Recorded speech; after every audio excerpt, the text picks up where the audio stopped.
It was supposed to be just another quiet morning in Willow Creek, until Kilo stopped in his tracks. For Jack Riley, the moment Kilo froze was more than just a signal that something was wrong. It was a warning. The seasoned K9 with his sharp eyes and unmatched instincts was always the first to sense danger. But today something else lingered in the air, something Jack couldn't explain. Kilo's usual steady gaze was clouded with confusion, a low growl escaping his throat. It wasn't a growl of aggression. This was different, as if Kilo was uncertain, hesitant. He stared toward the old, crumbling St. Jude's Chapel in the distance. The air around the abandoned building seemed thick, suffocating, as if the very ground beneath them was hiding something. Jack felt a shiver run down his spine.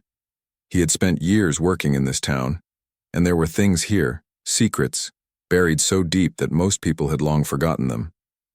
But Jack couldn't shake the feeling that today was different. The chapel, long abandoned and left to rot in silence, had a pull on him, like a memory tugging at the back of his mind. Kilo's nose twitched as the wind shifted. And then Jack smelled it. The unmistakable fragrance of jasmine and lavender. Sweet and fresh, filling the air like it belonged there, like it had always been there. But it didn't. The chapel had been closed off for years, its windows shattered, the roof caved in. The scent didn't belong. "Easy, boy," Jack muttered to Kilo, though the dog didn't seem comforted by his voice. They both knew this wasn't a simple walk in the park. Kilo's body was rigid, his tail still, his eyes fixed on the chapel as if waiting for something or someone. There was a puzzle here, and Kilo had already started to unravel it, piece by piece. "What is it, Kilo?" Jack asked, his voice low. But the dog only growled again, a deeper, more unsettling sound this time. Jack's grip tightened on his flashlight. He knew better than to ignore an animal's warning. If Kilo was unsettled, it meant something far, beyond the scent of flowers in an abandoned building. Jack took a step forward and Kilo followed, his paws silent on the cracked ground. The chapel loomed before them, a shadow of its former self. But Jack couldn't help but feel the weight of the air around them, heavy with the scent of something long buried, long forgotten. The chapel's rotting wood creaked under their weight as they approached, and Jack's mind raced through memories. He knew the place well. It used to be a center of faith, a place where families gathered for Sunday service, where weddings were celebrated, where lives were shared in joy and sorrow. But those days were gone. Now, the chapel stood like a monument to loss, to abandonment. With every step, the smell grew stronger. Jasmine, lavender. It was like a sickeningly sweet perfume that didn't belong in a place so forgotten, so forsaken. And then, just as Jack's instincts screamed for him to stop, Kilo's ears perked up. He barked once, short, sharp, demanding attention. It wasn't just the smell. It was something else. Jack's heart skipped a beat as the answer clicked into place. He had been to the chapel countless times before, but there was one thing he had never noticed. A narrow wooden door to the side, half hidden by overgrown vines and creeping ivy. It wasn't much of a door, barely a crack between the main stone and the wooden frame. But something about it caught Jack's eye. Something about the way it stood there, almost deliberately ignored, seemed out of place. Jack approached cautiously, his hand resting on the cool metal of his service weapon, but there was no immediate threat. It was just an old door, right? Just a forgotten piece of history left to decay like the rest of this place, but the scent and Kilo's reaction told him otherwise. "Stay close," Jack whispered, his eyes never leaving the door as he carefully pushed it open. The hinges protested with a loud groan, but the door gave way, creaking inward, revealing the dark interior of the chapel once more. What they found inside was far beyond anything Jack could have imagined. The chapel's interior was mostly intact, the pews coated in dust, the air thick with the scent of mildew, but in the far corner something caught his eye, a glint of silver. Kilo immediately started moving toward it, his snout twitching with intensity. Jack followed. The closer they got, the more the air seemed to change. There, in the farthest corner, of the room, hanging by a rope, was a skeleton. But this wasn't just any skeleton. It was suspended in the air, the bones arranged in a posture that suggested something more than death, something far more deliberate. A cruel mockery of prayer. The skeleton's skull, bleached and hollow, stared down at them with empty eye sockets, and atop the head, just beneath the fraying rope, rested a small, weathered felt hat, an old fedora, the same kind Jack had seen in countless photographs of the town's past. A man had died here, but who was he? And why had he been left here, forgotten by all who once knew him? Kilo stopped in front of the skeleton, his body stiff as he stood guard. Jack swallowed hard, trying to shake the feeling of dread creeping up his spine. This wasn't just an unsolved case. This was a link to something darker, something tied to the very heart of Willow Creek's history, something that had been hidden away for far too long. "Let's get you down," Jack muttered, stepping closer, his hand reaching for the rope. But as he touched it, a flood of memories hit him. Flashes of old faces, the long-forgotten names of people who had vanished without a trace. And one name stood out, a name he'd heard only in hushed whispers: Willow Creek's ghost. Jack knew they were about to uncover something much bigger than a single murder. They were about to awaken a truth that had been buried for far too long. The air inside the chapel was cold and stale, thick with the scent of mildew and years of neglect. Jack Riley stood in the shadow of the old wooden pews, his flashlight casting long, wavering beams of light across the rotting interior. Kilo, the ever-loyal German shepherd, stood motionless beside him, his eyes still locked on the hanging skeleton in the corner, the only movement coming from the faint shift of his chest. As he breathed, Jack's mind raced. His first instinct was to call for backup, but something told him that whatever this was, it wasn't something he could easily explain over the radio. The sight of the skeleton suspended like that, with its arms raised and head bowed, seemed to mock the very idea of justice, as if it were waiting for someone to remember, someone to find it. It felt like it was waiting for Jack, like it had been placed there specifically for him to find. And Kilo, as if understanding this, growled lowly, an unsettling sound, as if trying to warn Jack of the weight of what was about to come. With a heavy sigh, Jack stepped forward, brushing aside the overgrown ivy and vines that had started creeping in through the broken windows. He gingerly reached up to untie the rope that held the skeleton in place, his hands shaking slightly, not just from the chill of the room but from the growing sense of dread. "Stay sharp, Kilo," Jack murmured, though he wasn't sure if the dog even needed the reminder. Kilo's sharp senses had already alerted him to something Jack couldn't yet understand. The rope creaked as Jack loosened the knot, and the skeleton dropped with a soft thud, its body swaying slightly as it hit the floor. For a moment, everything was eerily still. Jack crouched down beside the remains, trying to make sense of what he was seeing. The bones were old, decades old perhaps, but there was something about them, something that told Jack this wasn't just a random victim. His eyes lingered on the tattered hat still resting atop the skull. The fedora, faded with age, seemed almost out of place in the dark, decaying chapel.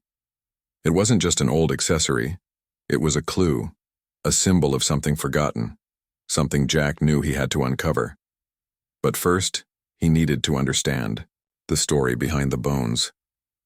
Kilo sniffed the air, then nudged Jack's shoulder as if urging him to continue. Jack looked at the dog and nodded. "All right, let's see what you got for me." Jack carefully examined the bones, turning them over gently. He had seen his fair share of crime scenes, but this one felt different. There were no obvious signs of trauma, no gunshots, no stabs. This wasn't the scene of a violent struggle. The cause of death wasn't immediately clear. It was as if the person had simply been left here, abandoned in a cruel, ritualistic manner. But then his flashlight caught something on the floor next to the skeleton. A small, weathered photograph face down. Jack's heart skipped a beat. He picked it up carefully, brushing off the dirt, revealing an image of a young man, perhaps in his early 20s, smiling with a group of people. The photo was old, the edges frayed, but the young man's face was unmistakably clear. Jack stared at the photograph, his mind racing. This was the person who had died here, the person whose remains had been left to decay in this forsaken place. But who were the people in the picture with him? Why had this man been abandoned, left to die alone in the chapel?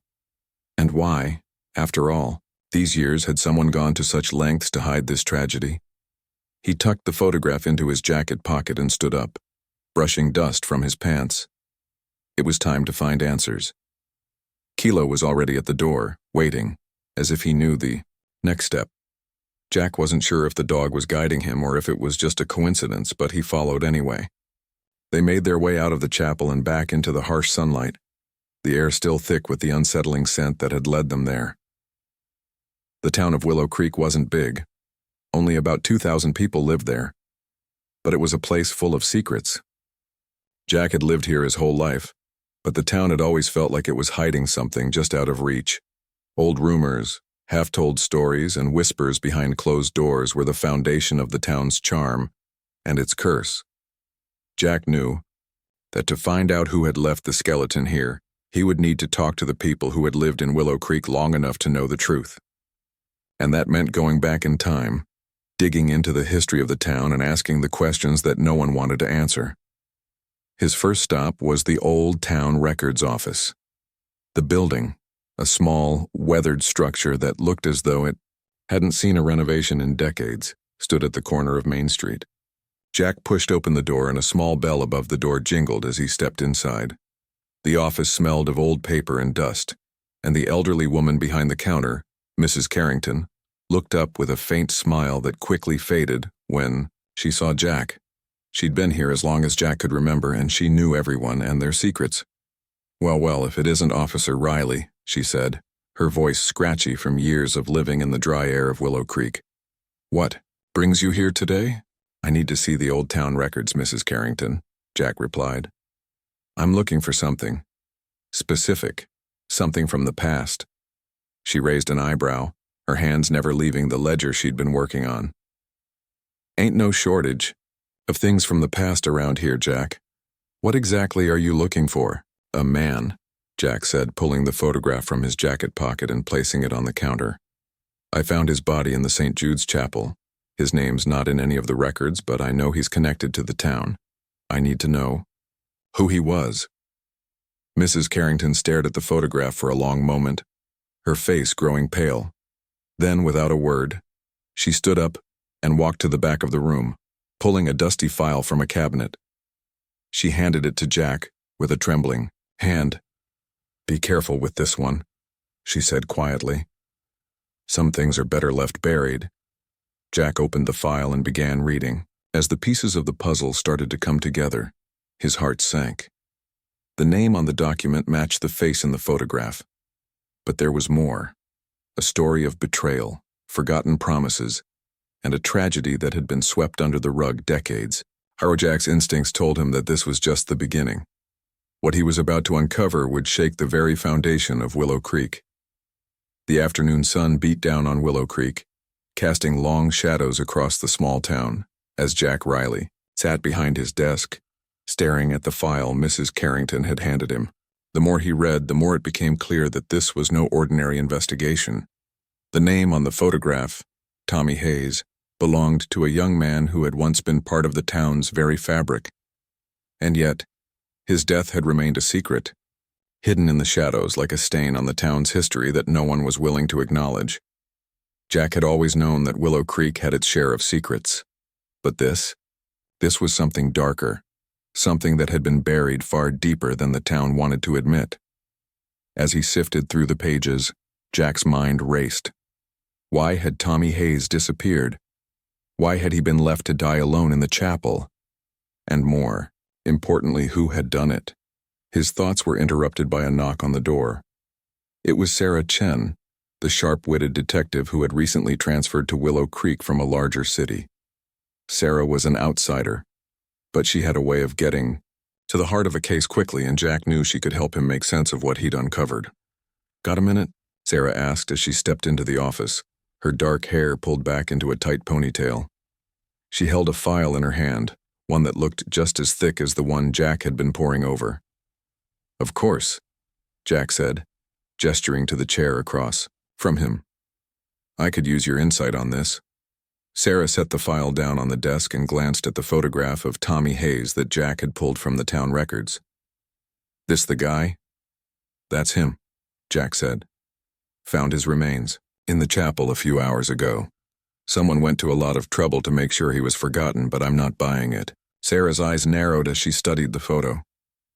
How old was he when he died? About 22, Jack replied. But the file's pretty sparse. Looks like he was just another one of the town's kids. Working at the mill, helping out at the diner, that kind of thing. Nothing special. But something about this whole situation doesn't sit right with me. A young man goes missing and then his body turns up decades later. That's a big gap to fill. Sarah leaned back in her chair, tapping the file with her fingers. Well, I'm going to need more than just a photo to work with. You said the town records were a dead end? Yeah, Jack said. That's where I started, but it's like everyone who might know something either left town or forgot. But there's a trail, Sarah. There's a trail, and I'm going to follow it. Sarah looked at him, clearly intrigued. All right, let's dig deeper. You said he worked at the mill. What else do we know about his life here, his family, his friends? Jack's mind wandered back to his conversation with Mrs. Carrington. The name of Tommy Hayes didn't just ring a bell. It was as though the entire town had ignored it. Jack had to wonder why. I'll tell you what we know so far, Jack said, pushing the file over to Sarah. Tommy came from a poor family. His dad, Greg Hayes, worked at the mill his whole life, same as Tommy. He had a younger sister, Eliza, who moved away when she turned 18. Not much more than that, at least, not that anyone's willing to talk about. Sarah flipped through the pages, her brow furrowing as she read. And no one's seen or heard from Eliza since? Nope, Jack said, shaking his head. She disappeared right around the same time Tommy did. Funny thing, though, her family doesn't mention her much either.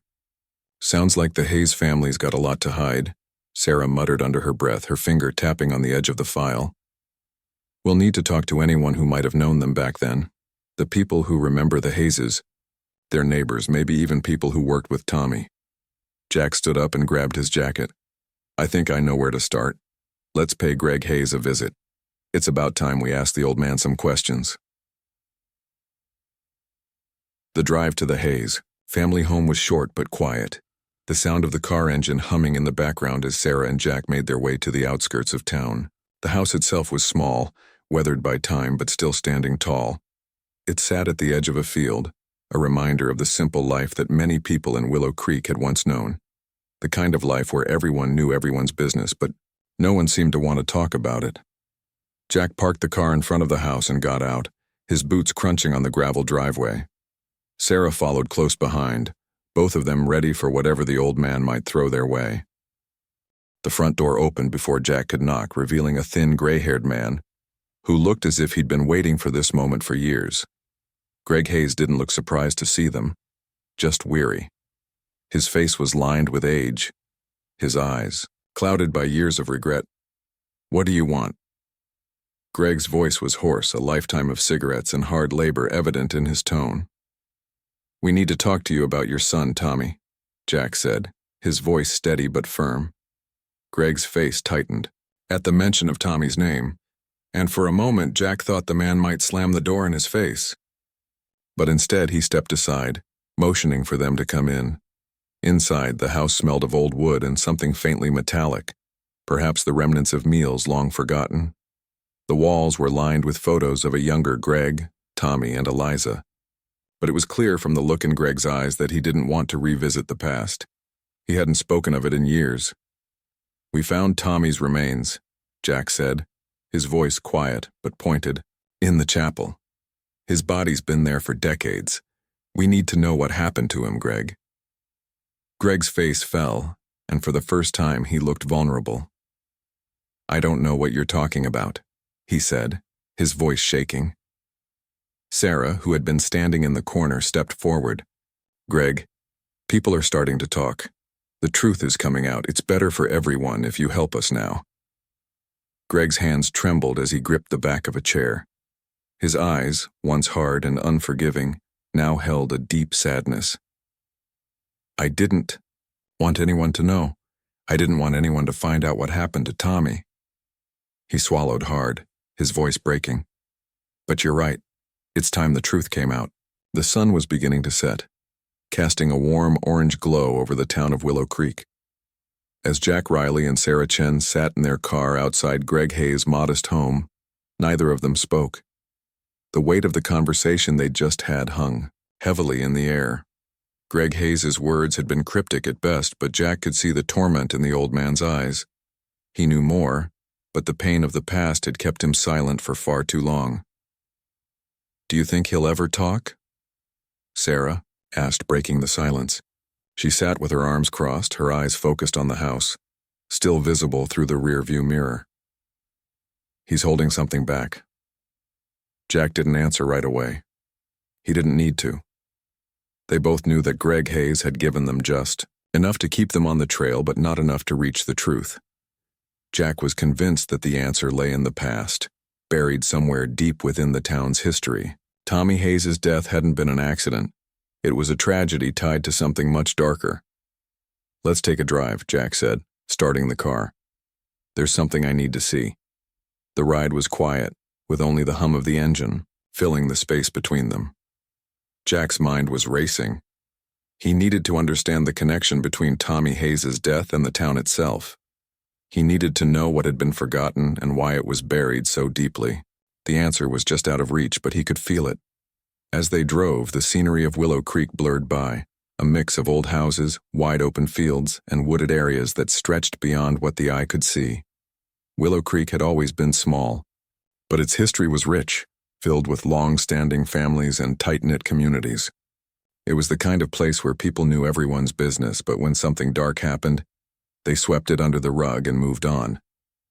Jack had spent his whole life here, but this town still had secrets it wasn't ready to share. They pulled up in front of the old orphanage just outside of town. It had been abandoned for years, the windows boarded up and the yard overrun with weeds. Jack knew the place well.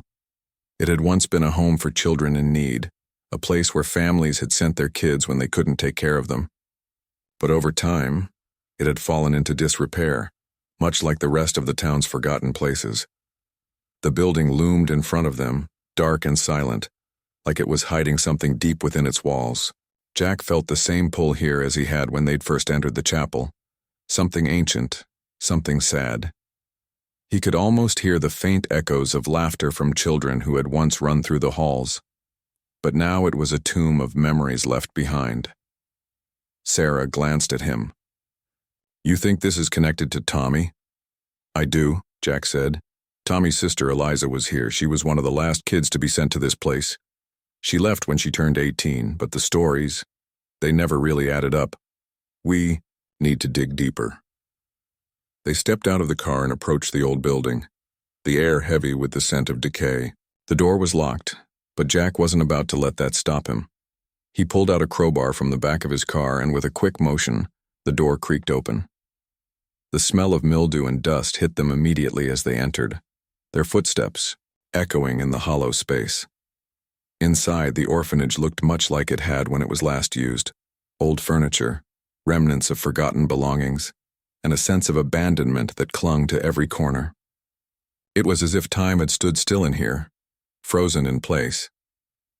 Jack's flashlight scanned the room, illuminating the dark corners and revealing old, faded pictures on the walls. There were photos of children, once full of life, now mere ghosts in the shadows. The place had once been a sanctuary for those who had no family, but now it was just another abandoned relic of the past. They moved through the building, room by room, searching for anything that might give them a clue. It was Sarah who found it. In the farthest corner of the orphanage, hidden beneath a pile of old newspapers, was a dusty box. The lid creaked as she lifted it, and inside, they found a collection of letters tied with a worn ribbon. "These look old," Sarah said, carefully untangling the ribbon. She flipped through the pages, her fingers trembling as she read. "They're letters from Tommy," Jack said, his voice soft but steady. "These are from when he was a boy before he disappeared. It looks like he was writing to someone Important. Sarah scanned the letters, her eyes moving quickly over the words. He was writing to Eliza, she said. It's like he was trying to reach out to her, trying to tell her something. Jack's heart raced as he processed the information. We need to find Eliza. She's the key to this. They left the orphanage in a hurry, and Jack's mind was already racing ahead, thinking of where Eliza could be. She hadn't been in the town for years, but her absence was just as much a part of the town's mystery as Tommy's death. Jack had to find her, and he had to do it fast. Back in the car, Jack punched in the name Eliza Hayes into his phone, pulling up what little information was available. She had moved to a neighboring town about an hour away. Jack didn't waste any time. They had to find her before the trail went cold. The drive was tense, both of them lost in their thoughts as the miles passed by. When they finally arrived at the small town where Eliza had lived, Jack felt a sense of urgency. Eliza Hayes had to know something that could finally put the pieces together. They pulled into the driveway of a small house at the end of a quiet street. The yard was neatly trimmed and the house looked well cared for, but Jack knew better than to assume things were simple. The past had a way of catching up to people, no matter how far they ran. Jack knocked on the door, his hand steady but his heart racing. The door opened slowly, revealing a woman in her 40s, her face tired but strong. Her eyes locked onto Jack's, and for a moment neither of them spoke. Are you Eliza Hayes? Jack asked. The woman nodded, her expression unreadable. Yes, I am. What do you want with me? We need to talk, Jack said, his voice firm. It's about your brother. The house was quiet. The kind of quiet that only came after years of holding secrets too heavy to be spoken aloud. Jack Riley stood in the doorway, feeling the weight of everything that had brought him here. Tommy Hayes, the forgotten brother, and the whispers that had followed Eliza Hayes into her quiet life. Eliza Hayes had opened the door with the weariness of someone who had seen too much and said too little. But now, as she stood in front of him, Jack saw something else. A woman whose grief had shaped her into a shell of her former self. She wasn't the carefree young girl who had left Willow Creek dreaming of a new life. The years had hardened her, as though the passage of time had frozen her at the moment she lost everything. Eliza's eyes were cold, distant, but beneath them, Jack could see the flicker of something familiar. Regret. Your brother, Tommy. We found him, Jack said gently, his words carefully chosen. He had dealt with too many families haunted by the past to rush this. We found his remains in the old chapel. It's been decades, but we're piecing together the truth. Eliza's eyes flickered at the mention of the chapel, but she said nothing at first. Jack could feel her pulling away, retreating into that place in her mind where she had buried the past. I know who you are, she said, her voice a whisper. I know what you want, but I can't help you, not anymore. Please, Jack urged, his voice soft but firm. We're close, Eliza. Tommy's dead and it's time for you to stop running. We need to know what happened to him. What happened to the both of you? Eliza hesitated, her gaze shifting to the window where the sunlight poured through, casting long shadows in the room. Her fingers trembled as she clutched the edge of the door, and for a moment Jack thought she might slam it shut in his face. But then slowly she stepped aside, her eyes filled with a mix of sadness and resignation. Come in, she said, her voice barely audible. Jack and Sarah stepped inside, the air in the house thick with years of silence. Eliza led them to the living room, a small space filled with mismatched furniture and faded photographs of her youth. Jack's eyes were drawn to a framed picture on the mantel, a photo of a much younger Eliza and Tommy, standing side by side, in front of the old mill. It was a snapshot of innocence, of a time before the world had broken them both. Eliza sat down on the couch, her shoulders slumping as if the weight of the years had finally caught up with her. Jack sat across from her, waiting for her to speak. Tommy, she began, her voice thick with emotion. He wasn't supposed to end up like this. He was so full of life, always dreaming of something better. He had big plans, but... She stopped herself, taking a deep breath. I never should have left him. Jack didn't interrupt. He knew better than to push too hard. Not yet. Sometimes people just needed time to let the words flow. You left Willow Creek when you were 18, Sarah said quietly, offering Eliza a soft, encouraging look. Why? Eliza's eyes darkened. I had to get out. I couldn't stay in that place anymore.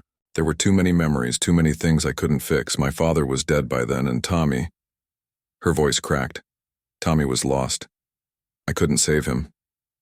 Jack leaned forward, his eyes searching hers. What do you mean? What happened to Tommy? Eliza's hands shook as she clasped them together in her lap. He wasn't always the same after Dad died, she said, her voice faltering. He started getting involved with the wrong people. People who promised him things, people who used him. I was just a kid, but I knew enough to see it. And then there was that night. What night? Sarah asked, her tone gentle. The night Tommy disappeared. Eliza's voice was barely a whisper now. He told me he was going to confront someone who had been threatening him for weeks. He was angry. He thought he could handle it, but I was scared for him. I begged him not to go, but he didn't listen. Jack's heart sank as he listened. The pieces were falling into place, but the picture they formed was still incomplete. Who was he confronting? Jack asked.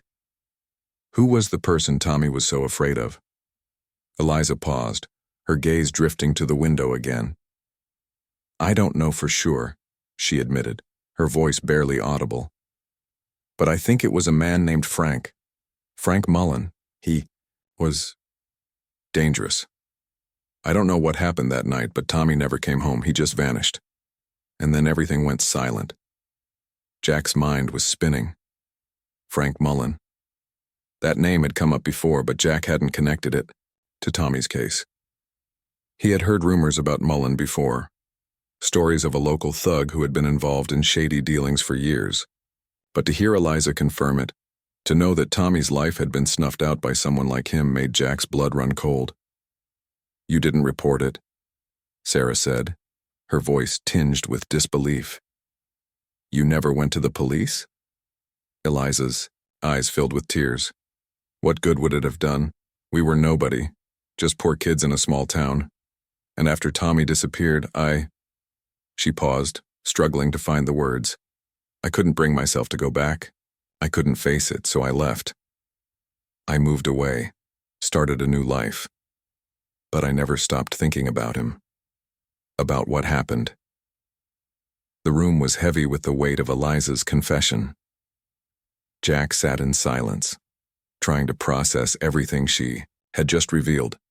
Tommy had been murdered and the man responsible had been allowed to slip through the cracks. But now, they had a name, Frank Mullen, and Jack knew that the time for silence had passed. It's not too late, Eliza, Jack said, his voice steady. We can still bring him to justice. Eliza wiped her eyes, nodding slowly. I'm so sorry, she whispered. I should have done more. I should have been there for him. Jack stood up, feeling the weight of the case press down on him. You're not alone anymore, he said. We'll find him, Eliza. We'll make sure Tommy gets the justice he deserves. As they left the house, the sun had fully set, casting the town in shadows. But Jack felt something shift inside him. Something had clicked, and for the first time in years, he felt like the pieces were finally coming together. They had a name, a lead, and a killer to catch. It was time to bring Frank Mullen to justice. The moon hung low in the sky, casting a pale light over the small town of Willow Creek. Jack Riley had been chasing leads for days now, but tonight felt different. The pieces were starting to fall into place. Tommy Hayes' murder was no longer just a cold case. This was a hunt, and Jack could feel the hunter's instinct surge inside him. The name Frank Mullen had become the key. Now it was time to find him. We're getting close, Jack, Sarah Chen said, her voice steady as they sat in the squad car, parked just outside the local diner. It was a quiet night, and the town had settled into its usual rhythm. People didn't expect anything unusual to happen here, especially not now after all these years. But Sarah knew, like Jack, that the past was never as quiet as it seemed. "I know," Jack replied, his eyes scanning the diner's windows. "Mullen's been hiding in plain sight for too long. It's time to end this." The diner was a staple of Willow Creek, a place where locals gathered for coffee, gossip, and the kind of slow-moving conversations that were typical of small-town America. It wasn't the sort of place you'd expect to find a killer, but Jack had learned over the years that evil could wear a familiar face. And Frank Mullen's face had been woven into the fabric of this town for years. He was the man no one wanted to see, the man everyone was afraid to confront. "Frank Mullen's been living in that house on 5th Street for almost 2 decades, Sarah said, flipping through a notebook of notes she had compiled. "No one's ever reported him doing anything criminal. But the thing is, no one really talks about him either. He's just there. Always. Too quiet," Jack muttered. "No one lives that quietly unless they're hiding something. Let's go talk to him." They drove in silence to 5th Street, the car's headlights cutting through the dark like a knife. The neighborhood was typical for Willow Creek, small, well-kept homes with neat lawns and flower beds. But Frank Mullen's house stood out. It wasn't as well-maintained as the others. The paint was chipped, the windows were grimy, and the yard was overgrown with weeds. It was a house that had seen better days but still clung to its place in the neighborhood. Jack parked in front of the house, and both he and Sarah got out. As they walked toward the front door, Jack's mind raced through the years of unanswered questions. What had happened to Tommy? What kind of man could do something like this? And why had Frank Mullen been allowed to stay here, to blend in with the town while carrying the weight of a murder on his shoulders? They rang the doorbell, the sound echoing through the empty street. For a long moment, there was no answer. Then, slowly, the door creaked open. Standing in the doorway was Frank Mullen, his face weathered and worn, but his eyes sharp. He looked at them with an expression that seemed to say he had been expecting this moment for a long time. "Can I help you?" Frank asked, his voice gravelly but calm. There was something about the way he stood there, too composed, too controlled. It wasn't the way someone who was innocent would react. "We need to talk to you, Frank," Jack said, his voice firm but not threatening. "It's about Tommy Hayes." At the mention of Tommy's name, Frank's face twitched, just slightly, but it was enough. Jack saw it. He knew then that Frank knew exactly what he was being accused of. "Tommy?" Frank repeated, his voice flat. "What about him?" "We know what happened to him," Sarah said, stepping forward. "We know you're the one who killed him." Frank's eyes narrowed, and for the first time, Jack saw the mask slip. "I don't know what you're talking about," he said, his voice rising just a touch. "I've never hurt anyone." "Then why did Tommy's body end up in the chapel all those years ago?" Jack asked, his voice steady. "We found his remains, Frank, and we know you were the last person to see him alive." For a moment, Frank didn't say anything. He just stared at them, his eyes flickering with something, guilt, fear, anger. Then he stepped back, opening the door wider. "Come in," he said quietly, almost as if he were conceding defeat. "You want answers? I'll give you answers." Inside, the house was dark, with the faint smell of stale tobacco hanging in the air. Frank led them into a small living room, where a few chairs sat around a cluttered coffee table. There were pictures on the walls, mostly of Frank with various people, neighbors, old friends, and a few shots of him with Tommy Hayes, back when Tommy had been a kid. Frank sat down in an armchair, the weight of the years pressing down on him. Jack and Sarah stood in front of him, waiting for the truth to spill out. "It wasn't supposed to happen like this," Frank began, his voice softer now. "Tommy, he got involved with the wrong crowd. He was always looking for something better, something bigger. I tried to warn him, but he wouldn't listen." Jack's eyes never left Frank's face. He had heard enough stories over the years to know when someone was lying, and Frank's words weren't adding up. "What happened that night, Frank?" Jack pressed. Frank looked down at his hands, his fingers trembling slightly. "He came to me. He was angry, yelling about some debt he owed. He'd been borrowing money from the wrong people, and they were threatening him. He wanted me to help him, But I couldn't. He wouldn't listen. And in the heat of it all, I pushed him. You pushed him? Sarah asked, her voice incredulous. That's it? You pushed him? Frank shook his head, his voice shaking now. I didn't mean for it to go that far. I didn't mean to kill him. But he fell, hit his head on the edge of the counter. And when I saw he wasn't breathing, I panicked. I didn't know what to do, so I hid him, hid the body, and I pretended it never happened. I thought I could get away with it. The room was silent for a long moment. Jack and Sarah exchanged a look, both of them processing the weight of Frank's confession. You didn't get away with it, Jack said, his voice cold now. And you're going to pay for what you did. Jack's hand tightened on his phone as he dialed for backup. Frank Mullen's confession had sealed his fate. The killer was in front of them, and the justice Tommy Hayes had been denied for so many years was finally within reach. As Frank was taken away in handcuffs, Jack felt a strange sense of closure. The town of Willow Creek would remember Tommy Hayes again, not as a forgotten soul, but as a person who had been loved, who had been lost, and who had finally found justice. And for Jack, that was enough. The town of Willow Creek had been silent for too long. The sun had barely begun to rise when Jack Riley drove down the familiar streets, the tires of his squad car humming against the pavement.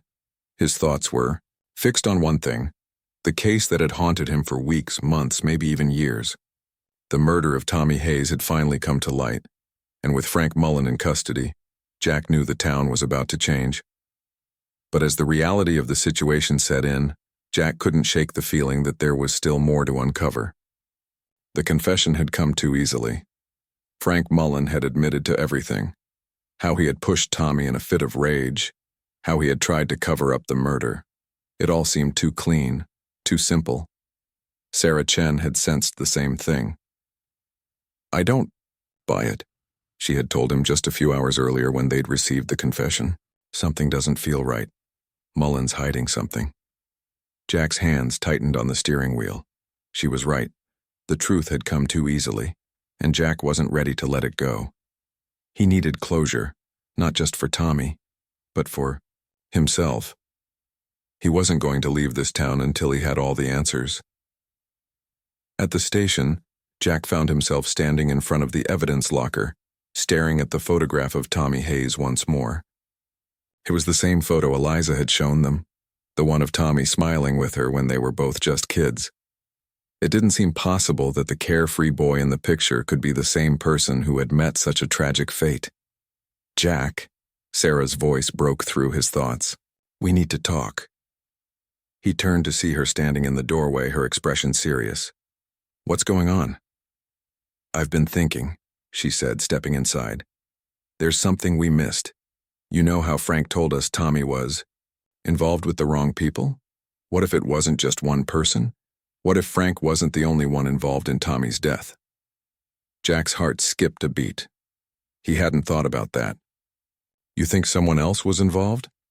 I'm not sure, Sarah replied. But think about it, Tommy wasn't just some kid who owed a debt. He was involved in something bigger. Maybe Frank Mullen was just the tip of the iceberg. Jack leaned back in his chair, his mind racing. If Sarah was right, then they had to dig deeper. We need to find out who Tommy was dealing with, who else knew about his situation. We can't just close the book on this. It wasn't long before Jack and Sarah tracked down more information about Tommy's associations. They spoke to some of the locals who had seen Tommy in the weeks before his death, and what they learned sent chills down their spines. Tommy had been hanging out with a group of men who frequented the old bar on the edge of town. They were known to be involved in shady dealings, smuggling, and other criminal activities, but no one had ever given them much attention, believing they were just small-time troublemakers. But as Jack pieced the information together, it became clear that these men weren't just bystanders. They were the ones who had lured Tommy into their dangerous world.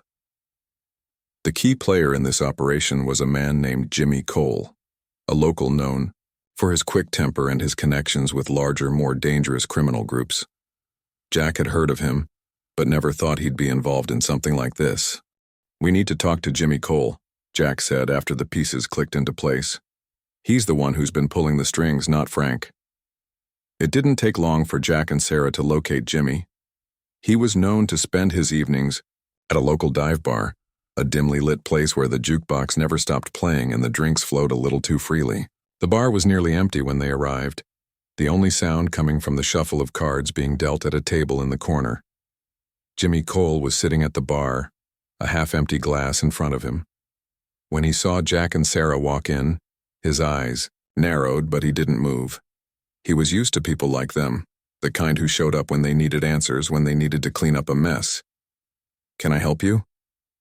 Jimmy's voice was low, almost too calm, but Jack knew better than to trust someone who tried to act calm in the face of danger. "We need to talk about Tommy Hayes," Jack said, walking up to the bar, his tone cold. "We know he was involved with you and your friends." Jimmy chuckled, but it didn't reach his eyes. Tommy Hayes, that kid was a lost cause. Thought he could play with the big boys, but he didn't have the stomach for it. He was a liability. A liability that got killed. Sarah shot back. "You're telling us you had nothing to do with it?" Jimmy's expression didn't change, but Jack could see the shift in his demeanor. "I didn't kill him. Frank did that, but he was a part of the mess Tommy made. If you're looking for answers, go talk to Frank. He's the one who snapped." Jack knew the game Jimmy was playing. He wasn't going to admit anything, not now, not while he thought he could get away with it. But Jack had been in enough of these situations to know when someone was lying. And Jimmy was lying. "Frank's already given us his confession," Jack said, his voice sharp. "But now we're looking at the bigger picture. You and your friends are in this up to your necks, and we're going to make sure you pay for it." Jimmy's smile faded. "You don't know who you're messing with." "That's where you're wrong," Jack said, his jaw tightening. "I know exactly who I'm messing with. And I'm not walking away until this town gets the justice it deserves." The next few hours were a blur of paperwork, phone calls, and preparing for the final confrontation. Jack and Sarah had everything they needed to make the case. With Frank's confession and Jimmy Cole's involvement, they were ready to bring the entire operation down. But as Jack walked out of the bar and into the cool night air, he couldn't shake the feeling that this was only the beginning. Tommy Hayes' death had opened up a Pandora's box, and Willow Creek was about to face the consequences of its own long-buried secrets. The quiet of Willow Creek had always been a comfort, but tonight it felt different. The weight of the past had finally been lifted, but it had come at a cost. As Jack Riley stood by the window of the sheriff's office, looking out at the sleepy town, he knew the town would never be the same again. Tommy Hayes had finally received the justice he deserved, but the truth had shaken Willow Creek to its very core. The web of lies, the decades of silence, it had all been revealed and nothing would be the same. The arrests had been made. Frank Mullen was in custody, facing charges for his role in Tommy's death. Jimmy Cole and the others who had been part of the illegal activities had been rounded up, their connections to larger criminal groups exposed. For the first time in years, the town could breathe a little easier. But Jack knew that peace was fragile. The sins of the past had been buried for so long, and now that they were out in the open, it would take time for the town to heal. He turned away from the window, the sound of footsteps approaching from behind him. Sarah Chen entered the room, her face tired but satisfied. The case was officially closed, but they both knew that the scars left behind would take longer to fade. "We did it," Sarah said, her voice soft but filled with the weight of everything they had uncovered. "It's over." Jack nodded, but there was something bittersweet in his expression. "Yeah, but it's not just over for Tommy. It's over for everyone who's been living with the weight of this town's secrets." Sarah leaned against the desk, her arms crossed. "Do you think the town's ready for that?" "I don't know," Jack said honestly. "But they'll have to be. The truth is out there now, and that's the only thing that can start to heal Willow Creek. It might take time, but it'll happen." The following days were a whirlwind of interviews, statements, and paperwork. The media had caught wind of the story, and for the first time in years, Willow Creek was making headlines, but not for the reasons anyone had expected. The town that had once prided itself on being a quiet haven was now facing the aftermath of decades of hidden crime and corruption. But even as the attention shifted away, the people of Willow Creek couldn't shake the realization that their town had been forever changed. The town meetings were filled with heated debates, some calling for a fresh start, others lamenting the loss of innocence. But slowly, as the weeks passed, there were signs of progress. The town came together to honor Tommy's memory, to make sure he wasn't just a name lost to time. Jack found himself at the local church a few weeks later, standing in the back during a memorial for Tommy Hayes. The community had come together to remember the young man who had been forgotten for far too long. There was a sense of peace in the air, but it was a peace born from the hard work of bringing the truth to light, no matter how painful it had been. As Jack stood there, looking out over the small crowd, his eyes found Eliza Hayes, Tommy's sister, sitting quietly at the front.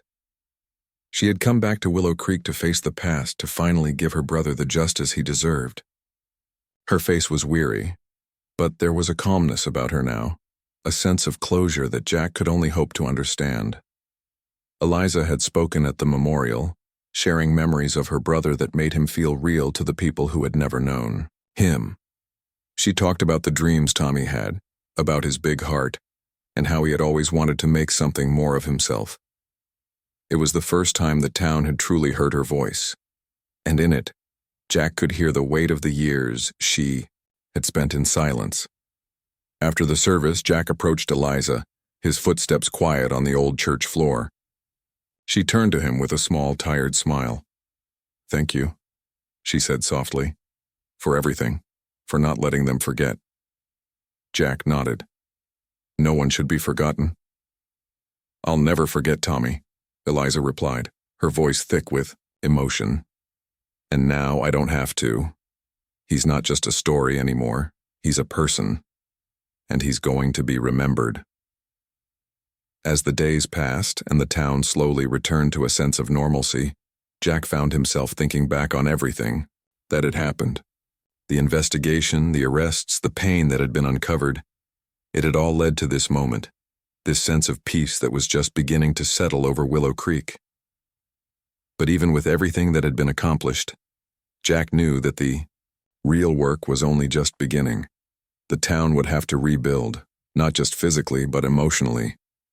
People would have to learn how to trust again, how to move forward after everything that had been uncovered. Jack looked out at the horizon, the sun beginning to set behind the trees, casting a warm glow over the town. It was a beautiful sight, one that felt full of promise.